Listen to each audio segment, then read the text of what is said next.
The following program is underwritten by... It's important to handle any pet behavioral issues with love and care rather than pain and punishment. That's why Dr. Roger Mugford from the Company of Animals created the Pet Corrector, which allows you to safely change unwanted behaviors in your dog, like barking, with a simple...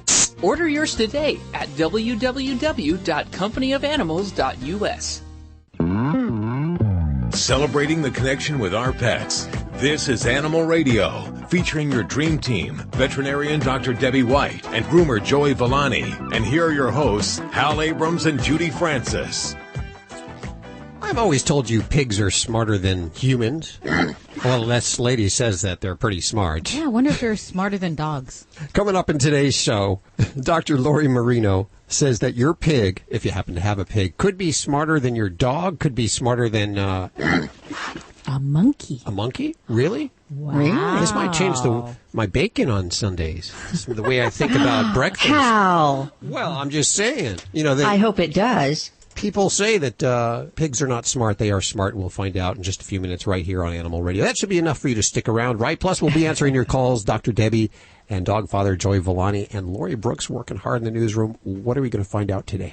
Talking about, two of my favorite subjects, pets and money. Pets and money. Yeah, pets that are wealthy, or pets, let's say, that make their owners wealthy. We'll tell you who some of the wealthiest are coming up. Oh, do you remember Troubled, Trump's dog? Not Trump's dog. Ivana Trump's dog. Was it Ivana? No, it was, what was it? The landlady, the New York landlady who... all the hotels. Oh, yes, her.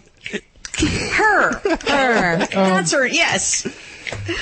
Leona Helmsley? There you go. Ding, ding, ding, ding, ding. Very good. Yeah, she left her dog, Trouble, all that cash, all that money, a big estate. I wonder if she's in this list that you're going to list off later on. Some of the wealthiest dogs on the way. And cats here on Animal Radio. Well, there's two ways you can get your answers questioned and your questions answered. You can ask from the Animal Radio app for iPhone and Android. It's a free download. Or you can call 1-866-405-8405, just like Gary did. Hey, Gary, how are you doing? Hi, how you doing today? Good. Where are you calling from? From Santa Maria, California. Oh, yeah, listening on KSMX, I believe. Yeah. Well, how are you doing? How can we help you today? Well, a couple questions. She, actually, when I play with her, she has a tendency to nip. Wait, are we talking about a dog? Yeah, a puppy. What kind of? Not in a mean way, but she's a 5-month-old German Shepherd puppy. And, okay. So she's just a little baby then. Yeah, she'll nip me in the thighs and the arms. Okay, so when you're playing with her, she's nipping you in the thighs and the arms. What kind of play are you doing with her at that time? Just with a ball. I'll play with the ball. I'll play ball with her, and when she comes back, she'll go like that, and she'll nip me in the thigh. Okay, so she brings the ball to you, and then is that when she bites you? Yeah. Okay, and then what do? Do you keep on playing when she does this, or what's happening? Are you getting excited? What? No, I don't get excited. I don't get mad at her. I don't get excited with her or anything like that. I don't scold her or anything like that because I know she's just a puppy. Okay. So you keep on playing then when she does that? Yeah. That's what I'm asking. Yeah. Okay. All right. So we've got a young puppy here. She plays my mom in the arms sometimes when she plays in the legs. Okay. So we have a young puppy with a lot of energy, and it's certainly good to do some play activities where we can give them an outlet to burn off some of that energy. What we do have to watch for is for these negative behaviors. So nipping is a normal puppy behavior, but this is in the wrong context. So this is an inappropriate situation, and we need to show her and teach her what we do want her to do at that time. Now, you reference back to how she was raised with other dogs. So dogs do learn what we call bite inhibition, and they learn it best from their litter mates. So other animals of their age and size, as they're growing up in a litter, when they're playing, if you watch puppies play, they'll nibble, they'll play, and then all of a sudden you'll hear, "Ah!" and then they stop, and everyone kind of stares around like, oh, okay. The line was crossed, and they tell each other in that manner. And then then they move on. So in some ways, for a young puppy, they need to know that boundary. If they haven't learned that through their siblings or through play with other adult dogs that teach them that line not to cross, then we have a dog that doesn't know when it's appropriate to bite. Now, we may have also, in your pup's case, a little bit of excitement eliciting this. So as we're playing, if she's getting more worked up and excited, it just kind of comes out.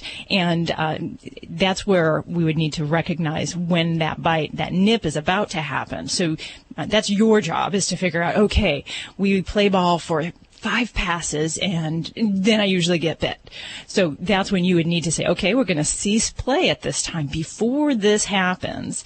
And also watching her overall excitement level. If she gets too amped up playing ball, which is a high prey drive type game, it's basically, having an animal chase something is within their prey instinct. So if she's getting too worked up, we might say, okay, we'll just play ball for a little bit, and then we'll move to something else. The other thing that you can do is to really make sure that you're really solid on her basic obedience skills. And at 5 months of age, she could be a student of obedience. And if you're not already in a puppy class, I definitely recommend it. I just started a puppy class about, what would you say? We started 2 sessions. Okay. So the most important thing that you and she will get out of obedience class is that she will learn the cues that you want her to perform a behavior, that you're going to ask her to do something, and you're going to reward her for those behaviors. And that's going to far be more valuable than giving any kind of negative correction in the time when she's nipping you. So that's what we really need to have a foundation of. Exactly. So we have to have a foundation of basic obedience skills first. So she needs to know how to come to you, how to do something calm like a down or a stay, and you need to make sure that's in your toolbox of dog training to start with. And then as far as knowing what her kind of level of activity, and there are some dogs that are so amped up playing ball, playing different games, that you have to almost wear them out before you do that. So that might mean playing at the park, it might mean going jogging, it might be doing something else that's going to wear her down first. Because if you do have a dog with a lot of energy, these bad behaviors, they just kind of slip into everyday life, and it's very easy. So I would ask you to kind of find those opportunities when you are playing ball to not every time keep throwing the ball. Have her come back and ask her to do a sit or a down, and pull out a treat out of your back pocket. And then you pull a treat out of your back pocket and you reward her. Because we both work with her. So here's my mom. Okay. All right. So we need nice of you to call. Well, super. Yeah. So what we're going to do is I'm just going to stay on the line with you because I can't keep hopping back and forth. We're on live radio here. So what we were just talking about is we're going to be working on giving her, a reward for calm, quiet behavior. So in the time that she's playing or even around the house, we want to get her into a down or a stay and reward her with a really delicious dog treat or even maybe a little piece of cheese, and find those opportunities when she is calm and quiet. And that's what we want to reward. If she starts to get amped up playing with the ball or playing in some other manner and you see the nipping coming out, you've gone too far, and you need to make sure you cease that behavior and that play before she gets to that point. Because you can't really teach a dog when they're in an excited state. It's just comprehension doesn't get through there. It is. I'm telling you, it's been tough. Nobody knows. I've had a lot of dogs, but this is tough. Hey, you're talking to people who I've had a hyper dog. I've had 2 Labradors. So, energy is not uncommon. What we need to do as pet parents is we need to find the outlets for them to expend that so it doesn't turn into an unwanted behavior. So we need to really get this baby, get her leash trained so you can do leash walking. Really, I'd work on those kind of things. That's going to get you so far with her. Okay. So. All right. Can I ask you one question? Sure. I've seen in PetSmart, sometimes it's like a little thing that goes around them, and it's called a calming type little appliance. Like an anxiety wrap? Yes, for an anxiety wrap. Are those any good?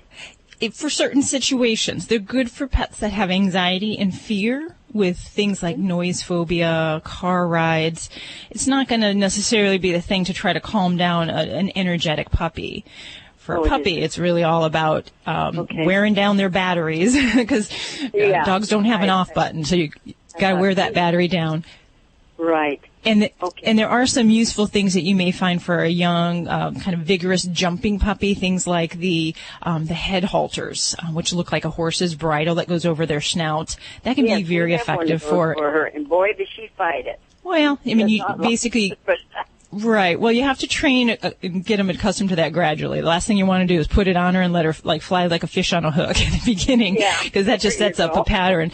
So there's ways that with dogs, it's all about reward. So you have to make it worth their while. So if there's something you want her to do, you pull out the treats, you pull out the food, and that's how you get her to accept that. Don't try to wrestle her. Don't try to let her be a bronco. Oh, no. No, we don't. Food is your friend. Okay. I think that's what we got to do. And you have to put a pocket around my neck with dog food. Yeah. Hey, and you know, I used to be resistant to this until I really learned the power of positive reinforcement. Negative reinforcement is only going to get you so far. You really need to make her motivated to work for you. Yeah, that sounds wonderful. And your son says that you're going to do some classes. You're going to do some puppy classes? Yes, out at the animal shelter. They offer them, and we're in a group of just 5 people with their dog. She put in her 2 cents. And they seem to be good classes, and she performs very well out there. Good. She doesn't nip, she doesn't bite, and she'll sit. So I'm really impressed with that. Well, good. Ask some of those trainers if you have some troubles to help you with that, and because they're there to help you and make sure that the transition between shelter and home is smooth and seamless, and that everyone's happy. Okay. Okay, you've given me some good advice. Take care of yourself today. 1-866-405-8405 to reach out to the Dream Team right now. Underwriting for Animal Radio comes from World's Best Cat Litter. Ditch your giant boxes of cat litter for the concentrated power of World's Best Cat Litter. You know, a small bag will last you 30 days. Go ahead. I can vouch for that. And it doesn't stink. My house doesn't smell like cat litters. Do you have cats? I know. That's what people say. They can't smell them. You could learn more over at tryworldsbest.com. Hey, John, how are you doing? I'm good. How are you? Good. Where are you calling from? Cleveland, Ohio. Cleveland, Ohio. John, you are on with Dr. Debbie. Well, hi there. How are you today? Good. I have a yellow lab. He's around 1 year, 2 months. He's scratching, and I rescued him from the pound about 6 months ago, and he had fleas when I got him. So I was wondering, I don't see any fleas. I was giving him Frontline, but I don't know if I should continue doing that or if there's something I maybe can give him a bath. And also, he sheds, so I've been feeding him, supplementing his food with shed relief. Okay. So I was wondering if you had any suggestions. Yeah, sure. Now, with the itching and scratching, does he have any areas where he's losing hair? Do you see any spots of irritation, anything like that? No. How often would you say he's itching? He scratches probably sometimes 3 or 4 times in the evening. But it's a lot because a friend of mine noticed. Okay. So is it enough that you want to get him off the bed and, shut the door so you can get a good night's rest? Is he keeping you up with the scratching? No, he's not keeping me up, but it seems like it's uncomfortable for him. Okay. Well, definitely with a history of fleas and even being in an environment where you have fleas throughout the year, that would be definitely something I would work very hard at making sure that we treat that as fully as possible. Because one single flea can create the itch cycle for a long time. And especially for some animals who are allergic to that flea saliva, that makes that itch even worse for them. So I would continue with Frontline. But, there's some simple things you can do. I would go to the lower back area right in front of the tail, and I would look for evidence of fleas, because if you've got fleas, that's going to be where I'm going to tell you to focus your efforts. And what you're going to be looking for is actually the little critters themselves, but also for basically flea poop, which looks like pepper. And if you see anything like that along his skin, and it just fleas kind of like that area in the lower back on dogs, then definitely I would go full guns after the fleas. And you may need to actually see your veterinarian for some other tips and tools, because there are other medications that we may use as well. But if right now I could stand there and look at your baby and say that there's no fleas and that's not playing a role, being a Labrador, they do tend to have, a lot of kind of allergic skin diseases. So things like supplements such as fatty acids can be helpful for mild allergies. May not stop the itch completely, but can help with just general dryness and improve the overall coat and be kind of a natural anti-inflammatory. And a young dog who itches also makes me think about the possibility of a food allergy. In very young Labradors, if I start to see them scratching and itching, and I'm not finding evidence of fleas or other types of critters, then I will definitely talk about getting them on a food that is designed for pets with allergies. Some of those may be based from different protein sources like duck, venison, but basically for some of these guys, they're just kind of, their skin's wired a little bit differently. We need to come at it a little differently. So I would definitely see about trying a food trial with a hypoallergenic food for him. Okay. What is something good to, maybe bathe him in? Is there something that you can do at home? Yeah, for bathing, if there's nothing actively going on as far as an infection on the skin, a good general all-around kind of anti-itch shampoo is going to be something oatmeal-based. Doesn't have to be medicated, and we wouldn't want to use something medicated unless we actually have that problem present. So you can go over the counter, go to your favorite pet store or your veterinary office and get an oatmeal-based shampoo and even a conditioner. And a lot of the kind of leave-on conditioners can have a nice soothing effect for several days. It'll wear off, but it's something you can do at home to kind of make them feel better. It's kind of like a doggy Aveeno bath, if you will. So that might help make them a little bit more comfortable as well. Okay. So I'd say give that a whirl, John. And I'm a Labrador lover myself, and one of my little babies has a lot of skin-related problems. So I'm kind of always, he's one step ahead of me, and I'm always trying to catch up and treat that skin. So keep up every effort you can, and you'll get them there. You're listening to Animal Radio. Call the Dream Team now at 1-866-405-8405. Did that get your attention? That's how it works on your dog. Correcting undesirable behaviors. It's important to handle any pet behavioral issues with love and care, rather than pain or punishment. The Pet Corrector allows you to safely change unwanted behaviors in your dog, like excessive barking, stealing food or shoes, or chasing people and dogs. With a simple, you can stop all these problems. Find out more at www.companyofanimals.us and get the dog you've always wanted. Right, Max? Did you know canine caviar diets are formulated with common health concerns in mind, such as diabetes, cancer, and kidney disease? You see, canine caviar uses low GI carbs, which reduce hunger and prolong physical endurance. Free of GMO, gluten, hormones, steroids, and antibiotics, canine caviar's 5-star dog and cat foods are the only alkaline-based foods in the world, and that promotes a healthy lifestyle for your furry family. Find out more at caninecaviar.com. I am the family dog, and it's that time of year again. The one where pet parents start looking for Fido-friendly hotels and destinations where Fido is welcome. Make no bones about it. Pets are part of the family, and we like to sniff out new places too, and we hate to be turned away, especially when we're on our best behavior. So we won't be left out in the cold. Be sure to pick up a copy of Fido Friendly magazine to find the best hotels and destinations where Fido is always welcome. Go online to FidoFriendly.com and subscribe today. The more you learn about your insurance coverage, the more gaps you might find. Like how you thought you had enough coverage for your fine art. You broke my Quinault lioness sculpture. When you aren't even covered for your not-so-fine art. You broke my Mr. Banana lamp. Or how you're probably covered for hitting this car, but maybe not covered for hitting this car. Talk to a farmer's agent about what gaps might be hiding in your insurance. We are farmers. Bum, bum, bum, bum, bum, bum. Hi, this is Paul Reiser, and you're listening to Animal Radio. Every minute you're here, you're not harming someone else. I don't know what that means. If it's usable, use it. Otherwise, cut it and get out. You're listening to Animal Radio. If you missed any part of today's show, visit us at animalradio.com or download the Animal Radio app for iPhone and Android. It's Animal Radio.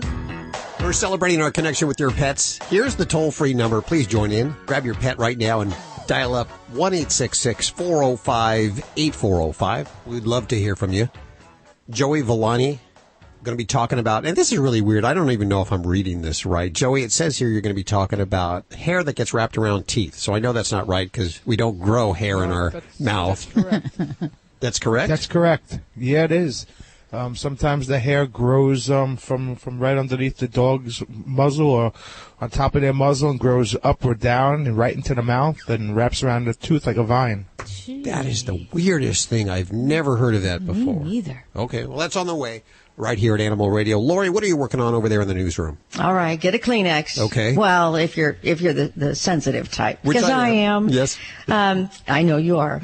We are going to talk about a new program that some hospice programs around the country are developing that is geared for patients and their pets. And their pets. Wow. Mm-hmm. Okay, well, that's on the way right here on Animal Radio. You're listening to Animal Radio. Call the Dream Team now at 1-866-405-8405. Dogs or cats, horse or emu, animals are people too. A Canadian man now has to pick up his mail at the post office.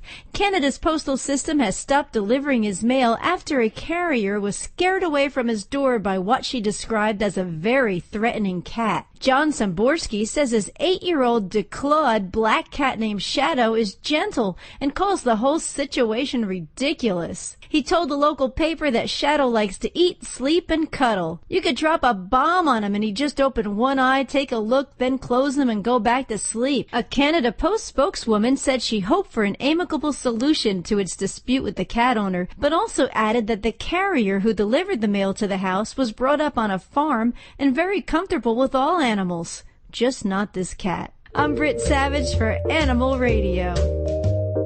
Animals are people too. Animal Radio. You're listening to Animal Radio. Find us at animalradio.com. Log on, learn more. This is an Animal Radio News Update, brought to you by Doctors Foster and Smith Pet Pharmacy, with prescription medications and over-the-counter products like Advantix flea and tick medication delivered right to your door. Learn more at fosterandsmith.com. I'm Lori Brooks. Hey, if you live near a zoo that has one of those awesome giant panda exhibits in it, that exhibit could be changing in the near future. Leasing of giant pandas to zoos by the Chinese research centers is going to become even more strict and regulated very soon. So in the future, zoos applying to borrow pandas from the Chinese will have to send their keepers and veterinarians to China for 3 months of training, and some special inspection teams on the other side will be sent out to those zoos to check on the pandas. A professor of wildlife protection at Peking University says in some zoos, visitors can even purchase time to interact with those giant pandas. And that, he says, is not only bad for the health of giant pandas, but also sends the wrong message because pandas are an endangered species. They are not pets. A new program in Louisiana is working to give hospice patients and their animal friends more peace. Beginning next month, Hospice of Acadiana will begin its new Pet Peace of Mind project. After receiving a $5,000 grant, the program is designed to help both the hospice patient and their family members who may be caring for the patient's pet to ensure that an animal is not going to be neglected or homeless after its owner passes away. Special hospice pet volunteers will be helping with arranging for pet placement through relationships with local rescue groups, pet daycare centers, and local veterinarians, too. And just like people, there are some really wealthy pets in the world. We're talking super duper rich here. The richest of them, probably not a shock to you, though. It is, drumroll, Grumpy the cat.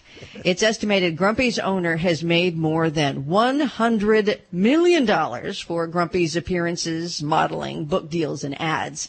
His owner disputes that number, though, but won't say if it is too high or too low.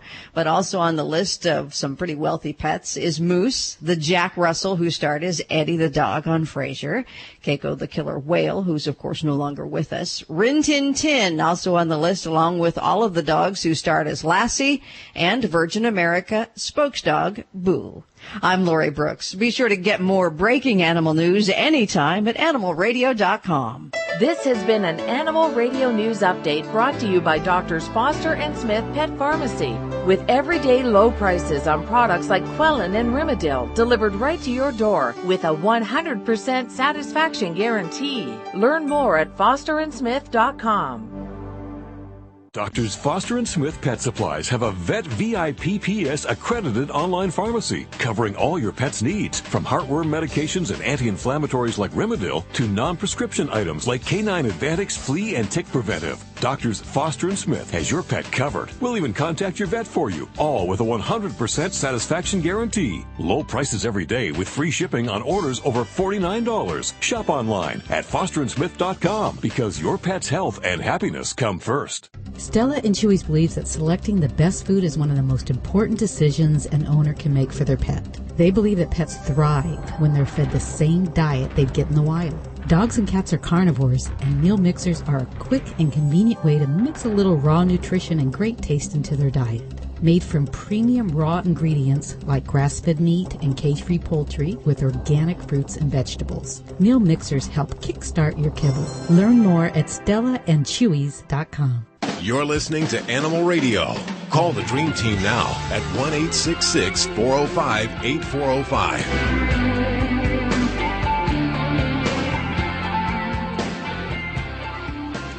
It's Animal Radio. It's Animal. Remember, there's two ways to get in touch with us. You can call us at 1-866-405-8405, or you can ask your questions directly through the Animal Radio app for iPhone and Android, and it is a free download. There's been a bunch of food recalls this last couple of weeks, and of course, we're on top of that. There's a whole news module inside the app that lets you know what you need to know for your pets, the actual news that affects your pets, and you'll have all those recalls over there. Again, a free download thanks to those folks over at Doctors, Fosters, and Smith. Coming up in the news, Miss Lori Brooks, what do you have? You know, all the high-profile recent deaths because of what's happening at groomers around the country.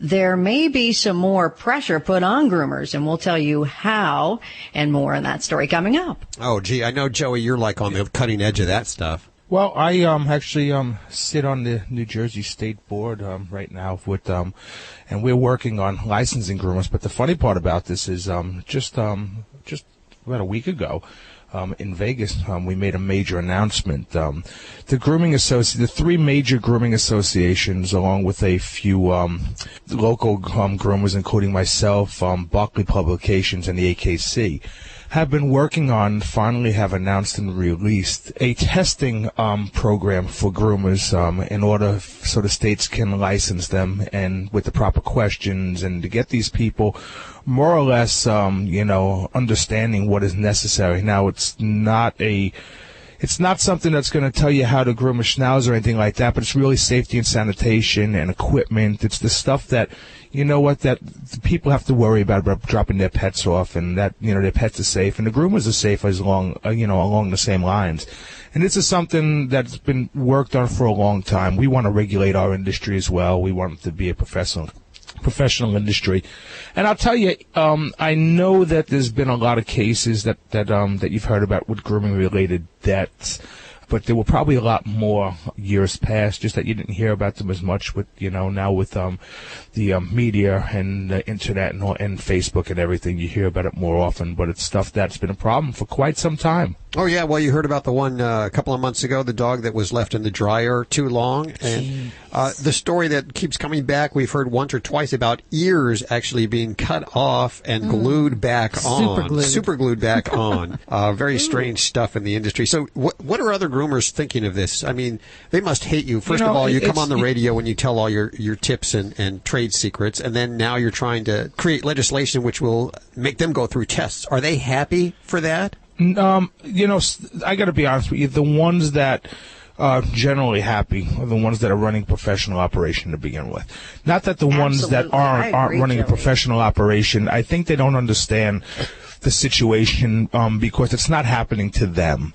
So they're not experiencing it, and they're looking at this as one more because it's going to cost them money for a license. It's going to need to be funded somehow. But I think they're looking at it that way, not understanding that this is a problem nationwide. And the one that got me on board in New Jersey was Bijou's Law. And Bijou's Law, which right now is on the table, and this is the one that really started the wheels turning in New Jersey, was basically what happened is a woman brought her pet to one of the large grooming chains. And when she brought the dog there for the first time, the gentleman there said, "I hope your dog is good because I've had a bad day." And she said that she should have taken the dog back at that point in time, but she didn't think of it. She said she was a little uncomfortable. And 45 minutes later, she got a call to come pick up her dog, and when she got there, the dog was dead. They never divulged how the dog died. Matter of fact, she's still in the courts trying to figure that out. But obviously it happened under the care of the pet groomer. Now, kennel dryers and all of that, I mean, these are equipment that people shouldn't be afraid of, but the groomer needs to know how they're used properly. And unfortunately, there's no regulating, and people can go out and buy these things and really have no experience using them. And it's really just paying attention. There's nothing more than that, paying attention to the temperature, how long the dog is in there, and watching the pet. But you know what? I mean, if you can just go buy these, it's like anything else. You can go out and buy a lawnmower, and if you stick your hand underneath the lawnmower while it's moving, you're going to cut your fingers off. Well, it's no different than with some of the equipment that you use in pet grooming. You just need to know how to use it. All good stuff. Let us know how that goes and keep us posted. Glad to have someone on the team that is legislating and is on really the cutting edge of that legislation. 1-866-405-8405 to reach out to Dog Father Joey Villani or Dr. Debbie right now. In fact, let's go to the phones. Hi, Shirley. How are you doing? Hi. How can we help you? Well, I have a cat. He's about 4 years old, and he eats his fur. Oh, gosh. Okay. And then he's got from his belly on down no hair. And is it just on his belly that he's chewing the hair out, or is it other parts of his body? Well, his legs. All of his legs, no hair. What kind of kitty what kind of kitty does he go outside? We don't know. No. Okay. I know it has to do with the heat because when it was cold and in the winter, his hair all grew back. He did this last year. Well, I'll tell you what, Shirley, I'm going to say it's probably not heat. But anytime we have a cat that's chewing their hair out, whether they're pulling it out in clumps or barbering it and kind of chewing it and licking it so it breaks off in pieces, number one thing I like to look at is really evaluate for potential allergies or other types of skin disease. So in areas where we have fleas, I always like to make sure we're doing really adequate flea control, even if they are indoors. So that's one very important thing to look at. But if we do see a seasonality to when he seems to have this problem, I would really look at allergies as a potential cause. And cats can be allergic to a lot of things. In a seasonal way, they can be allergic to pollens, grasses. A good visit to your veterinarian's in line to make sure we don't have those things, and that may require they do a couple skin samples, skin testing to evaluate that. This is Animal Radio, baby. What's going on this week? We're going to talk about hair wrapped around teeth. And I had I had a dog that had that once. It was icky. How does hair get never wrapped around? heard of that. I don't understand how it gets in there. Well, it usually happens mostly, but not always, with curly-coated dogs like poodles, bichons, and dogs that have a lot of coat around their face. And what ends up happening, and I had a Medallia, and I know I'm shredding this first name, Medallia Rivera. She had asked me. She has a 15-year-old poodle, and usually happens to elderly dogs as the gums recede, and what happens is more of the tooth gets exposed, and usually between the gum and the tooth there develops more of a space as the dog gets older and their gums start to recede. So what happens is the hair usually starts to curl inward and will wrap itself just like a vine that's growing around a fence, or wrap itself around a tooth. Now, a couple of things. Number one, it's extremely dangerous for your pet because what it could do if not treated And usually the dog has bad teeth to begin with when this happens. I've never seen it on a dog that has healthy teeth and gums, usually on a dog that has poor teeth and gums. And it wraps around and it'll start to rot, just like any other organic matter. So as it rots, it ends up rotting the tooth, and in some cases right down to the jawbone, where it has to, major surgery has to be done in order to correct the problem, and sometimes in some instances save your dog. So when you see this happening and you catch it in the early stages, if you take it to your groomer and just have them clip the hair around the lip line to keep it short, you won't have any problems. Once it wraps around the tooth, it's not something that you want to play with at home. I know a lot of people like to take a tweezer and start to pull the hair up, but you know what? You might remove the tooth as well. So take it to your local groomer, see if they can deal with it. If they can deal with it and it needs veterinary attention, it's not something that I would, again, hold off on, because it can cause extreme problems. And also it's extreme odor. And it is a little bit painful for your pet as well. I mean, most pets have a higher pain threshold than we do, but that doesn't mean that their teeth and gums aren't sore. How often does that happen? I've never heard of that before. It doesn't happen too often, horribly often, but I've seen it probably of every 20 groomings, one dog will have it. Really?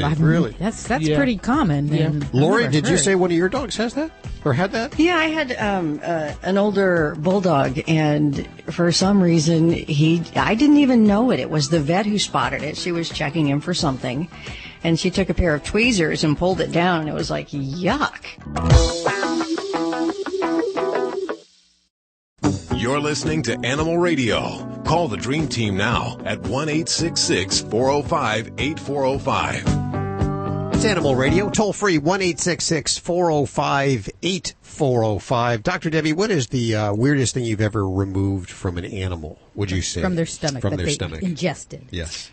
I think the weirdest thing was actually the mass of Gorilla Glue. Gorilla Glue. Wow. Gorilla Glue, Boy. that strong glue. Yeah. Well, when it hits water, it swells. And dogs, if they chew on the bottle, it'll get to their stomach and it actually expands exponentially, and it'll fill their stomach up and dries.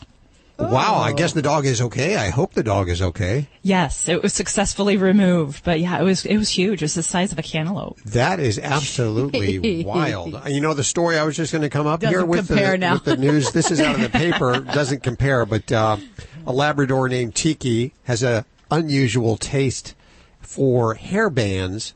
Apparently, a Pennsylvania veterinarian removed 62 hair bands and 8 pairs of underwear and a bandage from the dog's stomach during surgery. Dog wasn't responding to medicine for vomiting, diarrhea, and loss of appetite, so they figured something was going wrong there. So well, who has 62 hair bands in their house? I was just going to say, if I have to go shopping and keep buying hair bands, I'm going to say, who's taking them, man? Yeah, where are they disappearing to? What's up with that? Are any of your patients pigs? Do you have pot-bellied pigs? Oh, yeah, we see a lot of pot-bellied pigs in my office. Do you think they're pretty smart? They are. They're very clever, and they have such almost human-like emotions at times. It's really kind of spooky. Well, then you won't be surprised by our next guest, Dr. Lori Marino. She's the executive director of the Camilla Center for Animal Advocacy. Doctor, welcome to the show. Well, thanks for having me. So tell me, pigs, we often don't look at them as if they're very smart, and certainly not as smart as a dog or a monkey. What research is new that you can tell us about? Well, what we did with our recent study was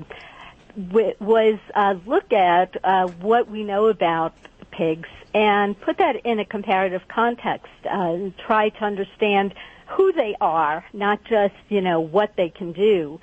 And what we did is essentially look at the research on cognition, even self-awareness, social complexity, emotions, personality, and try to come up with an understanding of who they are and what kinds of research, non-invasive research, would help us to understand them even better.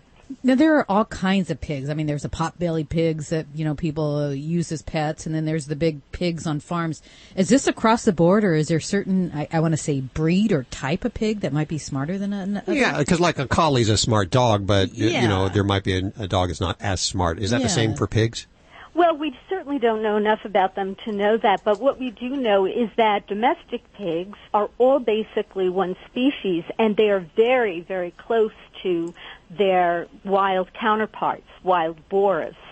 We don't really have any information about differences across breeds. So tell us, what are some of the things that are getting us to think twice? I know that they have long-term memories. Do they have self-awareness? Do they know that they exist? I think that the jury is still out on that from what we know, and what we're trying to do is stick very close to the data so that we don't start making claims that we can't back up. Sure. But there's some findings out there that suggest that, they do have a sense of self. And I would be very surprised if they didn't. One of these studies had to do with what they do when they're confronted with a mirror.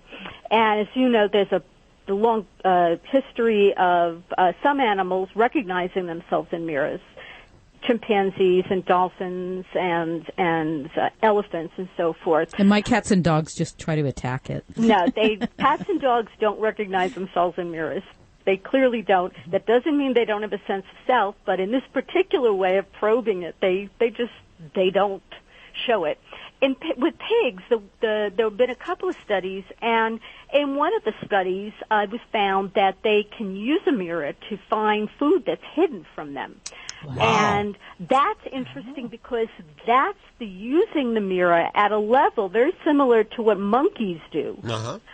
Monkeys don't show mirror self-recognition, but they can use a mirror as a tool to guide their hand to hidden food or to find hidden food. So it suggests they know something about themselves, the mirror image, and their environment. And so that is a form of self-awareness, even though it's not, formally self-recognition.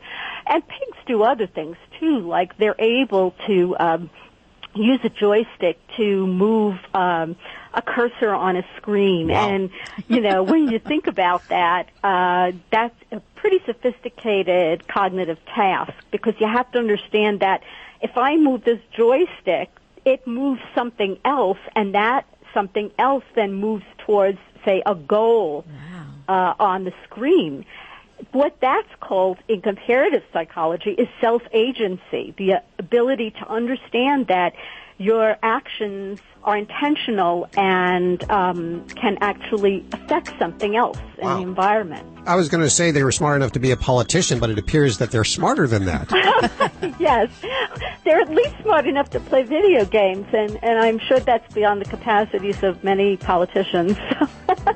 Okay, well, I've learned a lot about pigs today. Dr. Lori Marino joining us. If you want to learn more, head to the website farmsanctuary.org, and we'll put links to everything you've heard on today's show over at animalradio.com. Doctor, thank you so much for telling us about the pigs. You're very welcome. Animal Radio was underwritten by Pet Playgrounds. They're the makers of the safest and most reliable real dog fencing system in the world. Pet Playgrounds is a real fence, not an electric fence. It offers real climb, dig, and chew protection for any breed. Listen up. Use the code Animal Radio at checkout and you'll save 10%. Learn more over at petplaygrounds.com. You're listening to Animal Radio. Call the Dream Team now at 1-866-405-8405. Dogs or cats, horse or emu, animals are people too. When screams for help were heard outside a home in Trenton, New Jersey, police arrived to hear a woman screaming, "Help me, help me!" And when no one answered the door, they kicked it in, only to find not a woman, but a cockatoo. Owner Evelyn De Leon said it wasn't the first time 10-year-old Luna had brought authorities to their home. Luna went through a phase where he'd imitate a baby crying. Child welfare workers responding to reports of a possible abandoned baby showed up. De Leon said her bird is forever adding new sounds from watching TV. I'm thinking it might be a good time for Luna to take up reading books. I'm Britt Savage for Animal Radio. Animals are people too. Animal Radio. Celebrating the connection with our pets. This is Animal Radio, featuring your dream team, veterinarian Dr. Debbie White and groomer Joey Villani. And here are your hosts, Hal Abrams and Judy Francis. It's Animal Radio.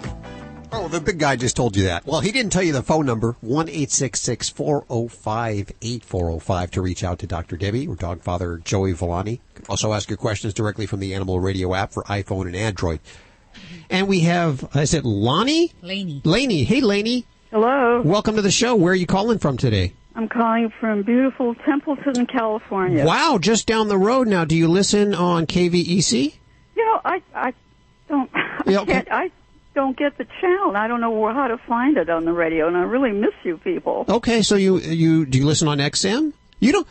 I don't know what XM is. Every Sunday now on KVEC at 2 p.m. You can check us out. Of course, the podcast over at animalradio.com after it airs nationally.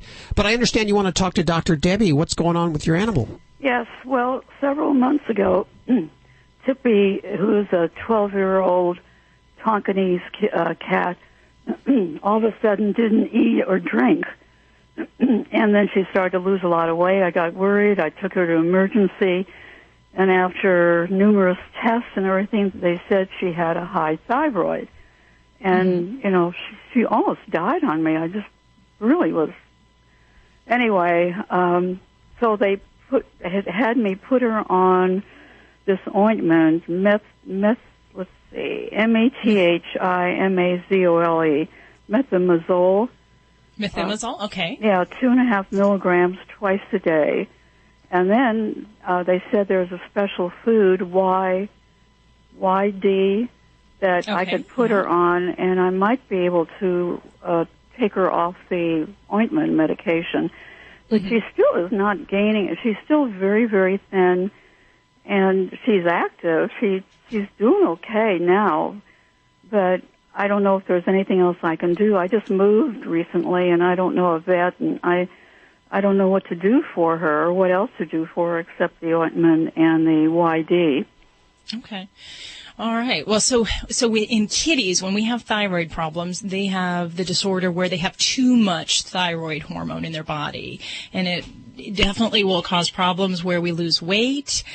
We may have a very strong appetite but lose weight. They can have vomiting, diarrhea, even heart-related problems. So all of those kind of symptoms can be related to that. Now, once we know we have a high thyroid, there's a lot of different ways to deal with that. You've mentioned the medication. Now, the methimazole can be given in a pill form, and it sounds like you were given the transdermal form, the form that's absorbed through a carrier that you put as an ointment on usually on the ears. Ear.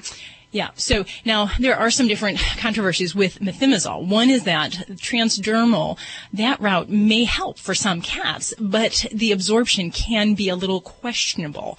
So giving that medication by a pill form or even having it made into a liquid can be a little bit more direct, that we know we're getting the dose in. And then with any of these forms, with methimazole, we would want to recheck the thyroid level to see, are we getting that value down and making some meaningful changes to her body? If not, and if that value is still running really high, that's going to be why we're not doing well, and that's why we're not gaining weight. As long as that metabolism is revved up really high, we're not going to see your kitty gain weight.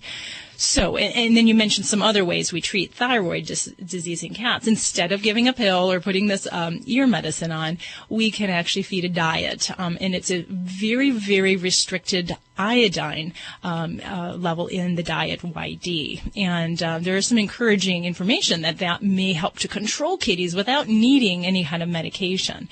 Right. With that, you still have to do the monitoring and still have to do that blood level to really see if we're making a good headway with that or not. But that's a good option if face it, some cats, pills and medication don't go down very easily. So that may be something to look at. Yeah. Now, and there are other therapies, and actually, if you have it in your area, there's a type of a radioactive iodine treatment that can be very effective in destroying the abnormal tissue in the thyroid gland and sparing the healthy, normal tissue. But it's very far away, Dr. Debbie. Yeah. If you don't have it in your area, it can be tough. It also can be pretty pricey. It's an initial outlay in our area of about at least $1,000. But if it means no medication for the kitty's remainder of their life, it can actually, in the long run, save you a lot of money on medications and so forth. the biggest thing I would say is, we need to make sure we get that blood sample to see where your kitty's, thyroid level is at this point.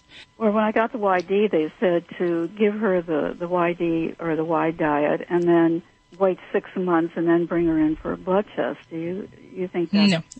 No. And actually, I've gone to some seminars on this really very recently, and we need to, within even just a matter of a few weeks, to be checking blood levels on a pet that's made that transition. Yeah. So it's not a food that replaces veterinary visits. So it's not going to take away the need to go into the vet. And during that time, developed the high thyroid. I mean, she was well up until a few months ago. Mm-hmm. Yeah, and it is actually it's actually one of the most common hormonal problems in cats. Oh, really? So, yeah, it is not at all unusual. And in kitties that are over 7 years of age, this is one reason why I am very vigilant about doing annual blood work in cats over 7. Because thyroid disorders are very common, diabetes, and kidney disease. Some of those are the most common things that by screening we can help to maybe pick up that trend of that thyroid level just starting to head up above a level of over 2.5, and that really gets us a little bit more excited about looking into that. Okay. So yeah, I'm gonna say, knock on that veterinary door and let's see about having her rechecked, and especially watching that weight. If you're seeing her weight drop, then that's gotta get us all more encouraged about getting some lab work and seeing her. Okay. Well, thank you very much, because I want her around. I don't want to lose her, and I just didn't know what to do, moving here, not knowing any vets or any. We can help you with that. Not knowing where to go. We can help you with that. Really? That would be great. I appreciate that. Hang tight for 1 second. Thanks for listening. Thank you. Hold on 1 second. Hi, Anna. How are you doing? I'm good. How are you? Good. Where are you calling from? Reading, Pennsylvania. Reading. Oh, listening on WEEU. Well, yes, I usually do in the morning, and that's one of the programs when I get up early. I just sit down, relax, and listen to what your folks have to say and share. Oh, good. That's good to hear. I learned a lot. A lot of people say they call in and they listen to the show because they can't change the channel. The knob's the radio's broken or they're, But it's good to hear that you're listening. What's going on in your world? Well, I almost lost a dog to products that the FDA was aware were not faulty, were something that were making dogs sick. Dogs were dying, and I knew nothing about it. Had no idea. And its package is Milo's Kitchen, and they were the small chicken meatball treats. And it says product of the United States on the front, and that's why I grabbed it. I truly thought it was a good product. Now, we all know that China, as of late, has been distributing chicken treats that are, what are they causing? What are the problems? Do they have salmonella, Doc? What are...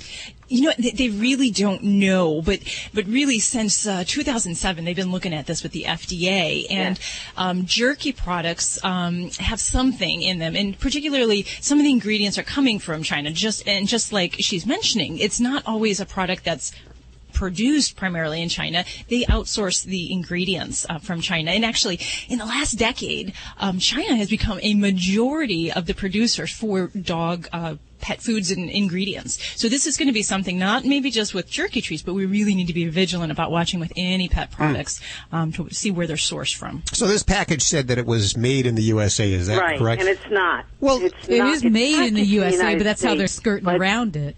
They are. It certainly does. And everything I've read, I've been reading so much because my little guy, he's a 4-year-old, normally very healthy poodle that I rescued, and he had a rough start. His life was 2 years in a cage before I got him. And what happened after getting the treats? Terribly sick. I mean, vomiting uncontrollably, diarrhea, and that went over a period of days. It didn't happen immediately. It happened over a period of about 7 days, and I did not pick up on this being serious. I thought, upset tummy. I had the flu, so I figured he was sick. Not thinking this was something serious, and I went to work. I'd given him 2 of the treats, went to work, came back after an 8-hour day, and had to rush a dog to a veterinarian's clinic because he was in very poor shape, and ended up with getting shots for the diarrhea, shots for the vomiting, fluids because he was severely dehydrated, His little body was just covered with his own vomit when I picked him up in the evening when I came home from work. Did your vet know what was going on? No, had no idea, and we were eliminating all kinds of things with x-rays and blood tests, and the urine came back with higher protein, which was an alarm button for her, and she explained why. I thought he had been poisoned. You know, he had been out in the yard in the morning, but I go out with him, and yes, dogs pick up things that they shouldn't, but I didn't see him do anything like that. Came back in, went to work, and came home to this terribly ill animal. And by process of elimination, because he's on a good dog food, I don't know if I'm allowed to say the name of it, but it's a dry dog food. He's been on it for 2 years, no symptoms. But I added the treats. He got them for Christmas, and I start giving him these little, they call them meatballs, chicken meatballs. It's a moist product. It is packaged in a bag, and it has a chemical strip that you put in there so it doesn't spoil. Well, that was kind of an alarm for me, but I still trusted something made in the United States according to the package. Yeah. And, you know, I've seen actually quite a few patients that have had illness after eating these type of jerky things. And I think it's important you mentioned that, you know, you were talking about a meatball type product. So yes. A lot of people think, I'm feeding jerky. I'm not feeding jerky. I'm okay. No, well, you're not. You know, we've seen this with not just chicken-based jerkies, but also duck, sweet potato, and some of the treats that are just wrapped with, you know, the jerkies. And I've had pets where they have the digestive problems, vomiting, diarrhea, dehydration, like you mentioned, but it will also go on to kidney failure as well. And that's where a lot of the deaths have been documented with the jerky ingestion. So, you know, for me, I think the bottom line is everything is suspect when your pet is ill. So for me, I have had clients that will come in and I used to say, you know, what's new that you're feeding your pet? And they'll say, nothing's new. I've been doing this for years. Well, it doesn't matter anymore. So you need to kind of spill it all out. So you're feeding this jerky product, this dry biscuit, this food, this canned food. And that for me has been a really big thing to really get to the history of some of these guys and to detect it maybe before we get, you know, horribly ill. Okay, well, we appreciate your call today, Anna, and hopefully more listeners will find out about this and we'll save them from having any problems with their dogs. Thank you so much. Thanks for your call. This helping of Animal Radio is brought to you by our friends over at Company of Animals. You know, having a dog who runs around and plays is a lot of fun. Having a dog who chases other dogs and people, not so fun. If you have a chaser, the chances are you're getting tired of calling him back and running after him. If this sounds like you need the pet corrector from the Company of Animals. One simple, and that'll solve your problem. Find out more over at companyofanimals.us. You're listening to Animal Radio. Call the Dream Team now at 1-866-405-8405. Did you know canine caviar diets are formulated with common health concerns in mind, such as diabetes, cancer, and kidney disease? You see, canine caviar uses low GI carbs, which reduce hunger and prolong physical endurance. Free of GMO, gluten, hormones, steroids, and antibiotics, canine caviar's 5-star dog and cat foods are the only alkaline-based foods in the world, and that promotes a healthy lifestyle for your furry family. Find out more at caninecaviar.com. The more you learn about your insurance coverage, the more gaps you might find. Like how you thought you were covered for this. Check out my new addition. Wow, I love this new master bedroom. When you're really only covered for this. Check out my new addition. Wow, a Murphy bed. Now you see it. Now you don't. Or how you may be covered if you drive your car into a pool. That pool came out of nowhere. But not if you drive a carpool. Talk to a farmer's agent about what gaps might be hiding in your insurance. We are farmers. Bum, bum, bum, bum, bum, bum. You know what rubs millions of people the wrong way? Their thighs. Shaq talks Gold Bond Friction Defense. Skin friction is quite an affliction. On your legs, arms, whether you're running a 5K or just running upstairs. And Gold Bond Friction Defense is... soothing. Indeed. It's non-greasy, moisturizes, and helps like nobody's business. Because your thighs rubbing together is nobody's business. Gold Bond Friction Defense. Defense starts now. Your thighs will thank you. Oh, boy. Geico applauds your inner road name. A slow clap goes out to your biker alter ego. You might be mild-mannered Michael in the office, the guy known for raising his hand in meetings, but out on the open road, it's Motor Mike. Geico supports you and your bike, Motor Mike, because beyond cars, Geico insures motorcycles, those glorious vroom-vroom machines. With 24/7 customer service and great rates, the only thing you'll be raising from now on is a heck of a good time. So head out on the highway and make that road yours, Mike. Make it yours. Geico Motorcycle. See how much you could save. Hi, this is Justin Silver from CBS's Dogs in the City here on Animal Radio, just reminding you to always stay and neuter your pets. You're listening to Animal Radio. Call the Dream Team now at 1-866-405-8405.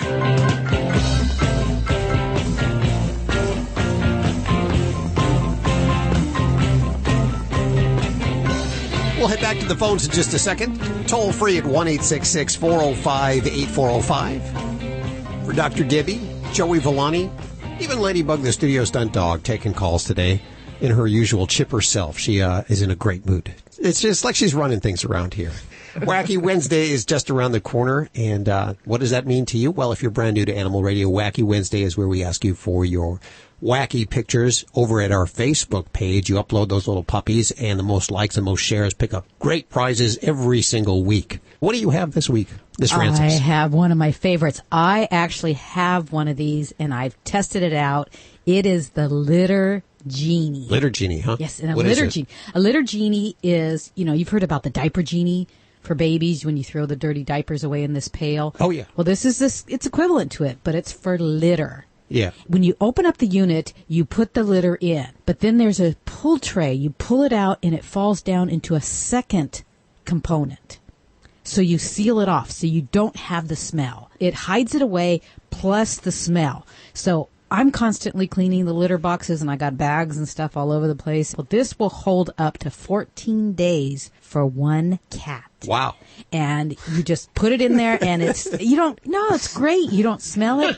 And, I want to say also, this is probably something that they didn't think about. My dog has an indoor potty for my dog. Oh, so it's good for your dog, so too. I use the poop. I pick up the poop from my dog and put it also in the Litter Genie. So you collect all that poop. Do you do anything at the end? Do you compost it? Do you do anything with it? No, I personally don't, but you can if you want. But it's got a bag that you just tie off and then you pull down and make a new bag out of it. So you have several bags that will last you quite a while. And I've always wanted to try one of these. I think they're fantastic if you have to scoop the litter, and you can keep it right next to your litter box. It comes with its own scoop right there on the side, so you have everything you need, the scoop, the bags, and you can lock it away until that bag gets full, and you can remove it at that time. And you're not an employee of Cat Genie. No, I'm not, but this is one of those products that, you see it and it's just like, wow. I mean, I've been scooping litter for, all my life, and finally something that I can use and just kind of lock it away so I don't have to keep tying up those bags and stuff all day long. If you're a cat lover, if you have a bunch of cats and you want the same excitement that Judy has It doesn't take much for me.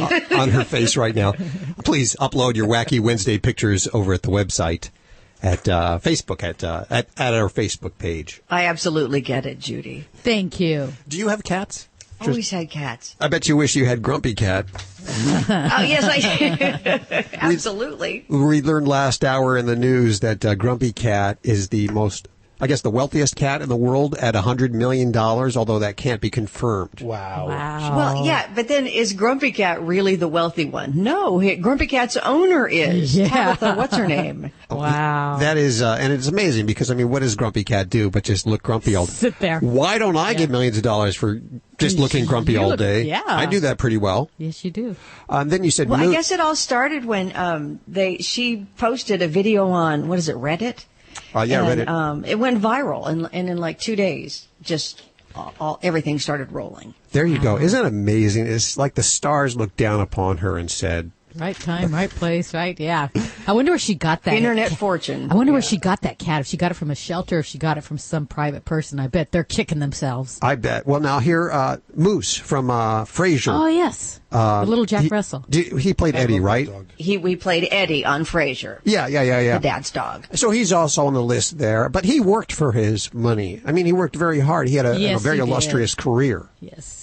Yeah, it's a really interesting list. I actually found it on Huffington Post, and they they didn't put them all in order. They just put all of these dogs that have made, or animals that have made their owners so much money. And it was interesting that the first Lassie, the first Lassie's name was Pal. And at the time, that Lassie made $4,000 a week. Wow, which was a lot at the time for a dog, especially.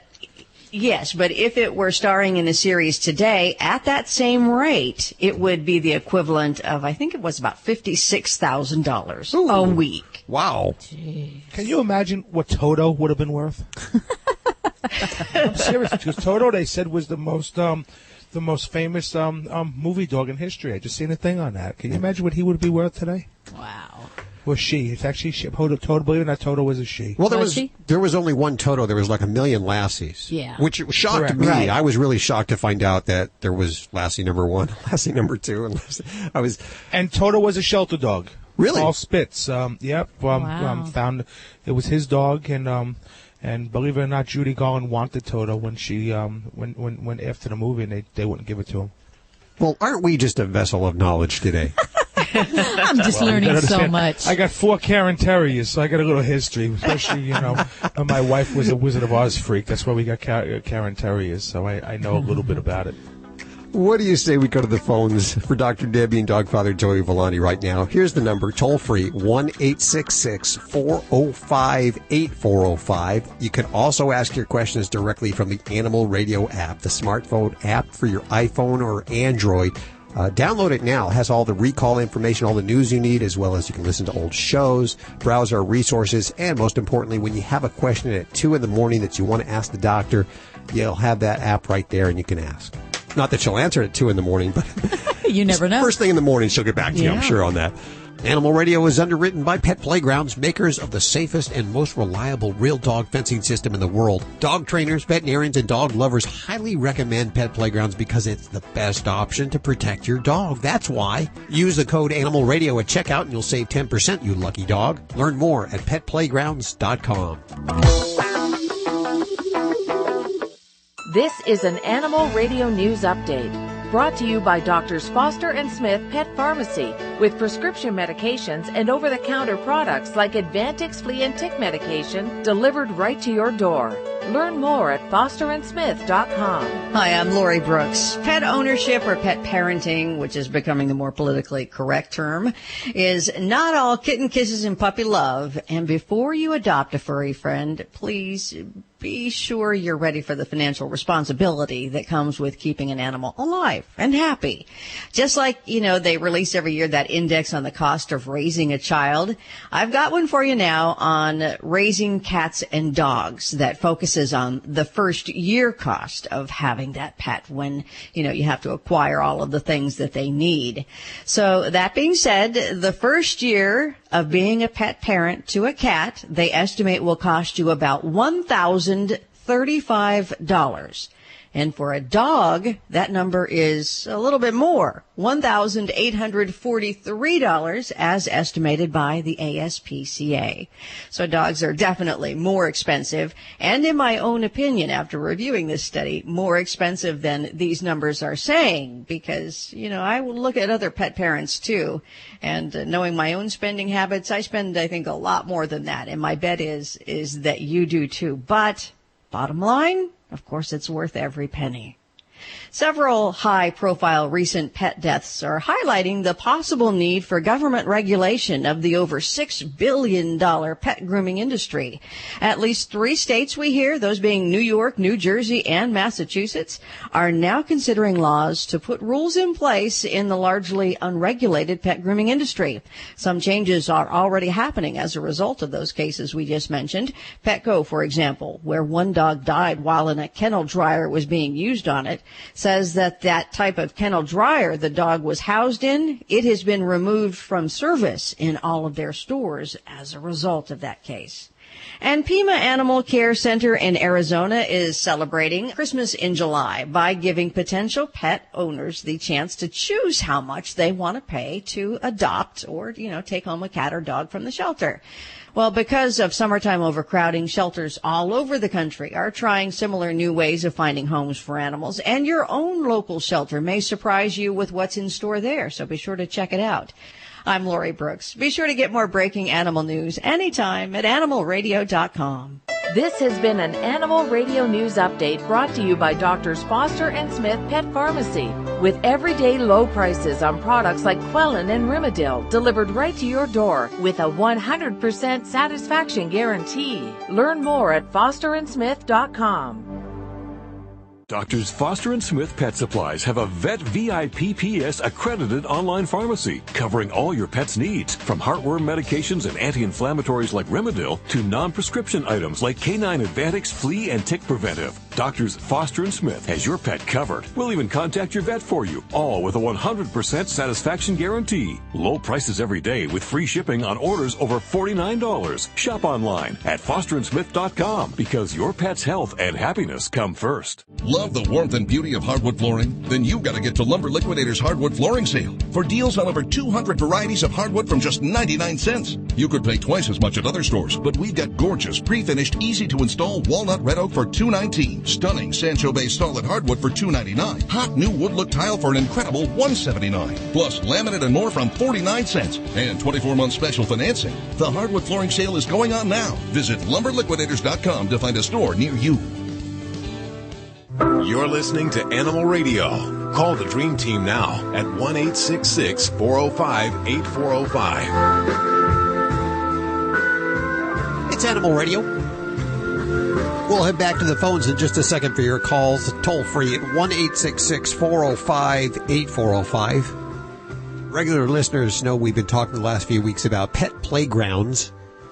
This fencing system, it's a real physical fence. You know, I don't want you to get confused. It's not one of those like electric fences or zapping fences. It's a real physical fence, and it's been tested on virtually every breed and has the approval of such groups as PETA. So if you have like a chewing dog that chews its way out of fences, you want to be listening up for this, because in just a couple of minutes, we'll tell you how you can use the code Animal Radio to receive a 10% discount on your Pet Playgrounds fencing system.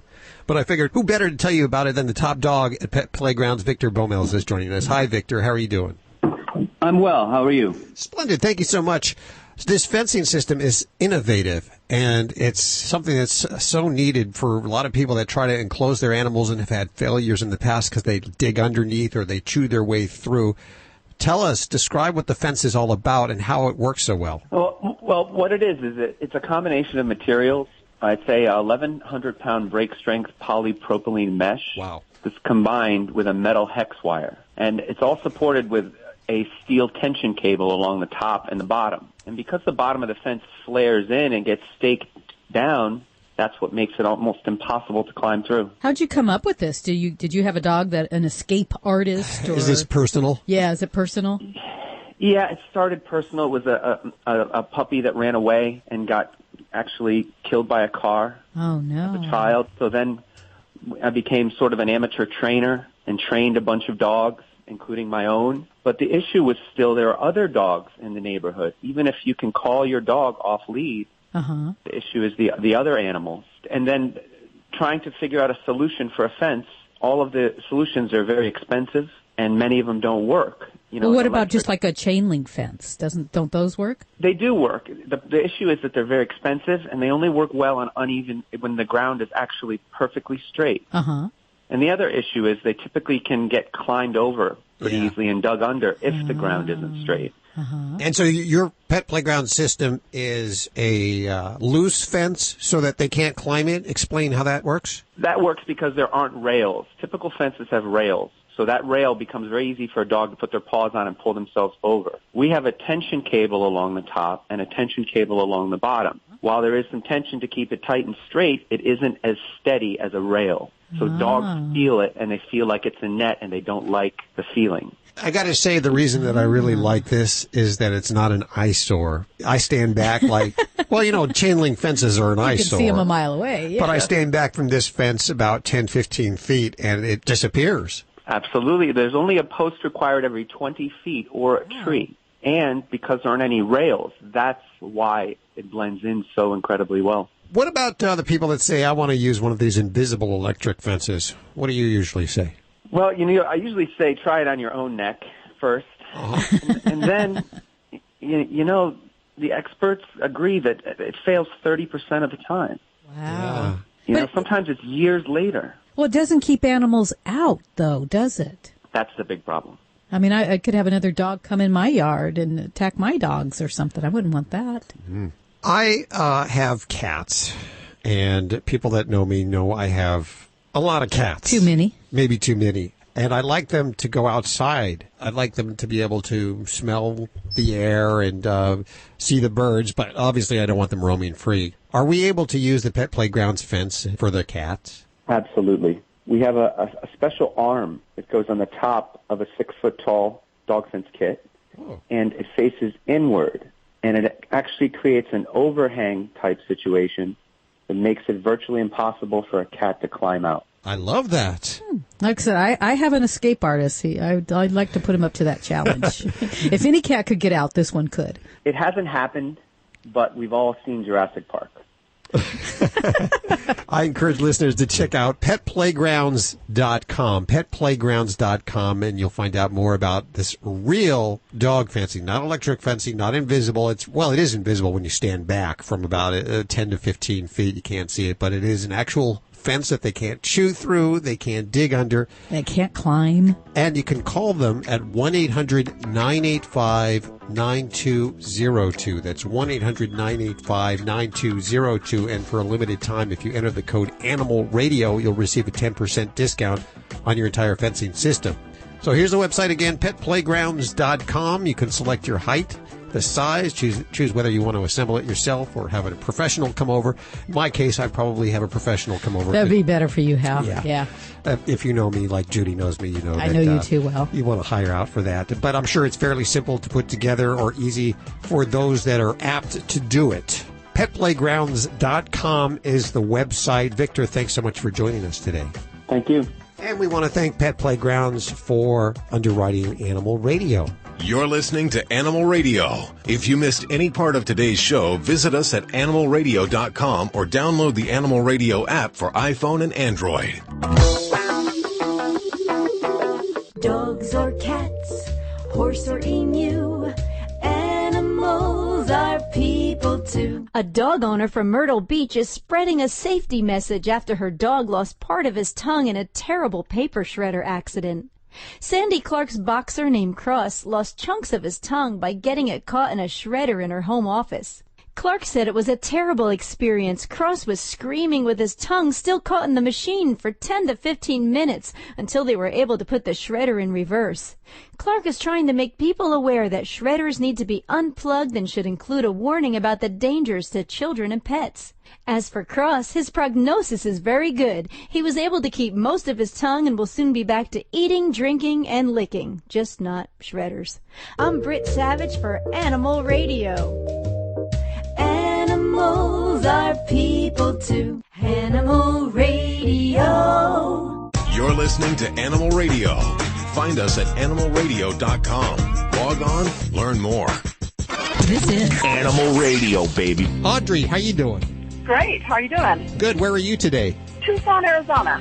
Tucson, lovely Tucson, Arizona. You're on with Dr. Debbie. Hi. Hi there. I have probably a silly question. I have been told that the smaller parrots have a mentality of about a 2-year-old and the larger ones of about a 5-year-old. Well, I go out of town on drive-in on Saturday, and I usually take my Sun Conure, small parrot, with me. And if I don't take her on Saturday, well, when I come home, she screams at me, and it's different than through the week. I work nights, so I'm there in the daytime, but occasionally I work in the daytime also through the week. And when I come home, if I work in the daytime through the week, she's just thrilled to see me and want to kiss me, and she's all excited. But on Saturday, it's like she's mad at me and screams at me. Is there possible that she knows at so many days or whatever that she goes with me, and if I don't take her, she's mad at me? No, I want to clarify. She's mad. She's behaving this way before you leave her, or after a span of time when you've not been with her? Oh, when I come home on Saturday afternoon, if I'm not able to take her with me. You know, birds, and this will get a little sticky here, this conversation, because there's a lot of people that would argue that animals have the same feelings we do. But I would say that for definite what she's doing is she has a pattern of learned behavior. And she may not know it's Saturday, but she knows that she's not as happy when you're not with her and she's not with you. So she may demonstrate some of that. I don't know if I could call it pouting or, those type of human words.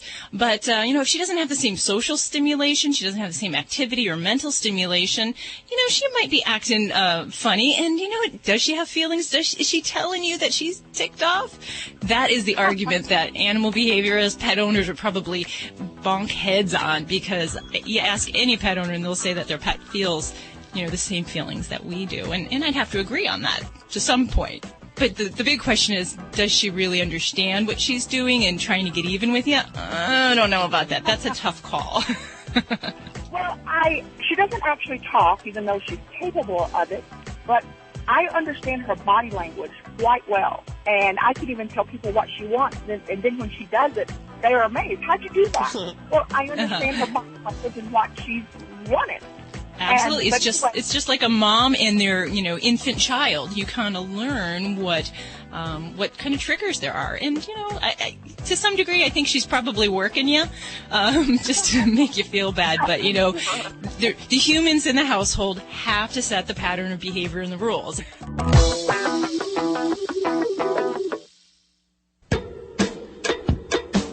You're listening to Animal Radio. If you missed any part of today's show, visit us at animalradio.com or download the Animal Radio app for iPhone and Android. It's Animal Radio.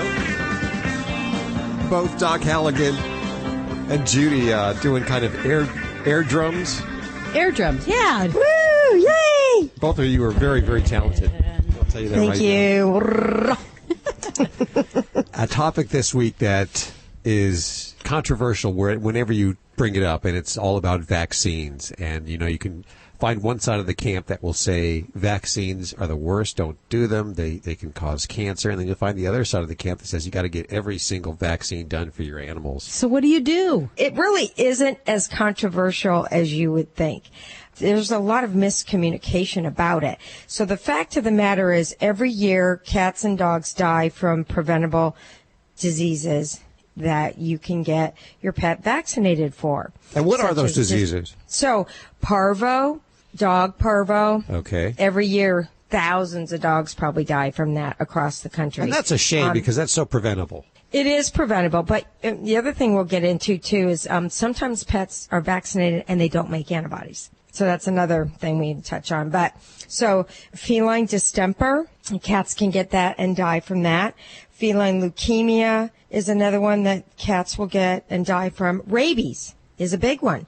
And although we don't see very many cases, there are a few cases in domesticated animals in the United States, in cats more so than dogs. But so these are all preventable. And, it used to be, I've been a vet for 27 years, everybody came in every year and you got your pets vaccinated. Do you guys remember that? Oh, yeah. Yes. Several times. Yeah.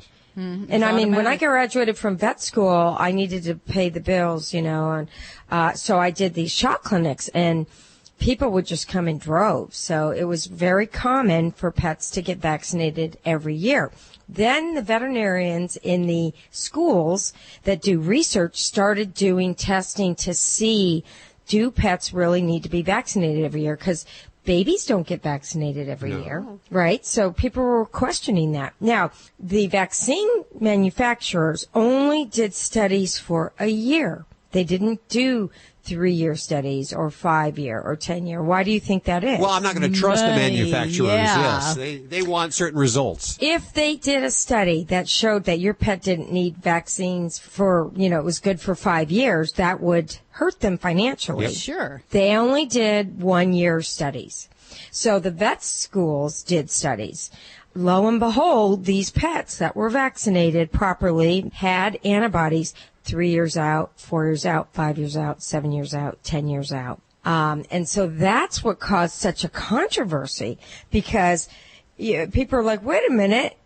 So you're saying I don't need to vaccinate my pet every year? Well, technically the vaccine manufacturer, since they've only done studies, 1 year out, that's what we have to say. They have at least acquiesced now. There is a 3-year distemper that you can get for your pet. But that's where the confusion is. Now, I work at Marina Veterinary Center on the weekends, and we do traditional and holistic medicine. We do not vaccinate every year. We vaccinate on your pet's lifestyle. And sometimes we won't do vaccines at all on elderly animals that, don't get out. We don't even vaccinate them anymore. And my own dog, Duke, who was the love of my life, I did 1 set, and then that was it. I never vaccinated him again. Now, to be safe, what you can do is test your pet's titer. And what that does, you do a blood test, and you can actually look to see, does my dog or cat have antibodies to feline distemper, feline leukemia, rabies? So, but the test isn't really cost effective yet. Yeah, how much does something like that cost?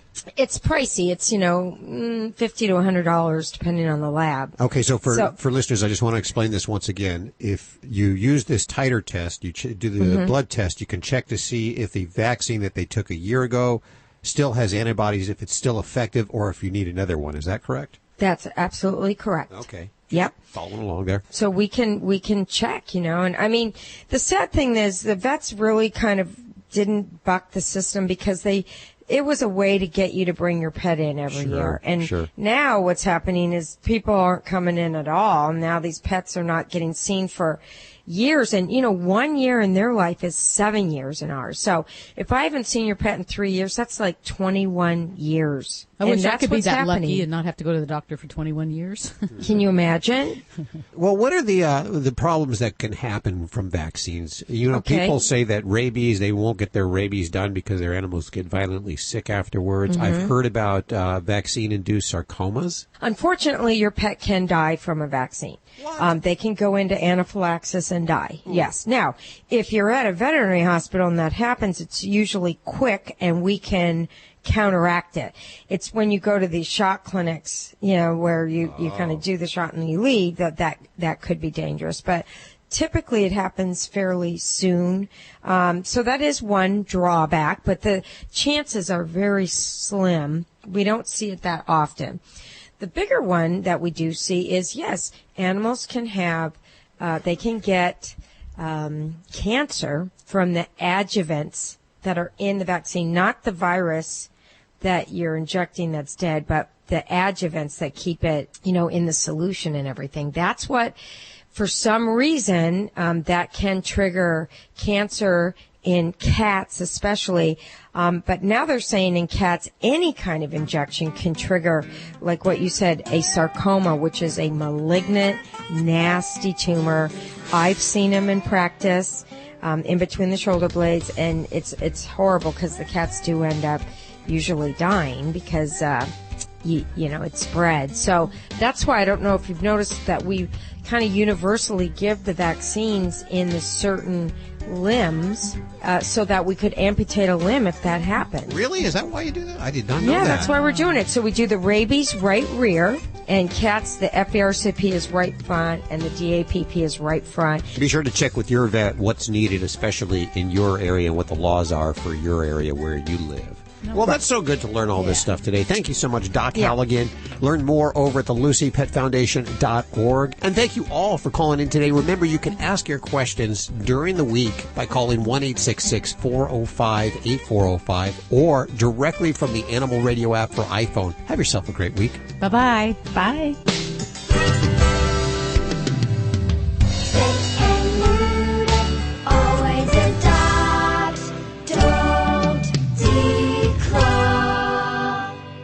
This is Animal Radio Network.